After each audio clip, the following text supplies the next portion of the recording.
Hey guys, okay, so I'm super duper excited to be recording this week's video topic. See, within my role day to day, people often jokingly refer to me as Negative Nelly or Debbie Downer because I'm often the one bringing the bad news. So I'm the one coming to them being like, so guys, hate to break it to you, but you're near town planning application, you're looking at 2 to 3 months in council, 5 to 6 grand. Well, let's be honest, if you're not expecting that, that is not great news to be getting. Or I'm the person that's coming to them going, yeah, that side extension you got your heart set on, yeah, don't think council's going to support it. No point in going ahead with an application. Hate to break it to you. Again, you can understand why people give me that reputation. But today, I've got some good news for you. Today, we're going to talk about COVID extensions. See, I've had quite a few people coming to me recently being like, oh, look, the approval we got back in 2020, 2021, whenever it was, it's about to come due. We haven't gone ahead for whatever reason, be it construction price increases, builder availability, interest rate rises, whatever it is, we haven't gone ahead.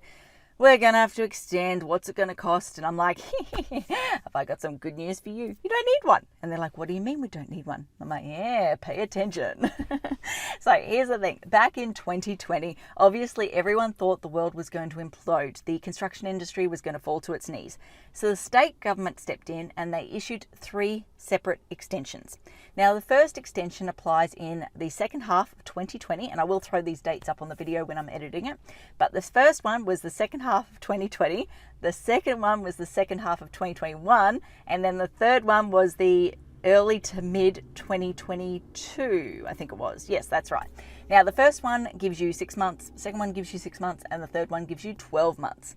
So if your application was alive during one or more of those periods, you automatically qualify.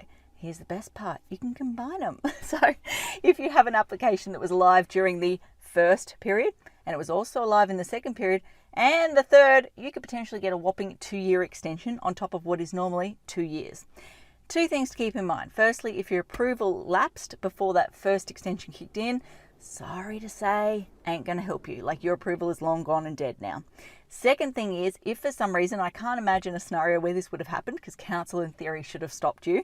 But in theory, if you'd gone and got an extension from council in that period, unfortunately it avoids the state government ones and you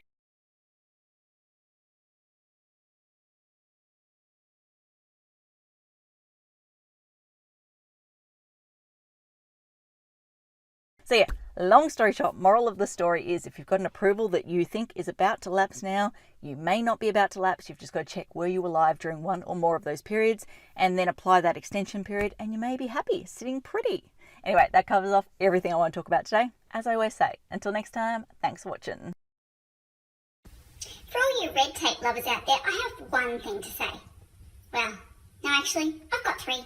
Number 1, the advice provided in these videos is general in nature. It's not site-specific.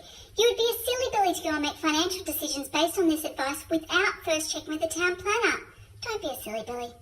Number 2, Brisbane town planning is in no way linked to Brisbane City Council. The views expressed in these videos are my own, not council's.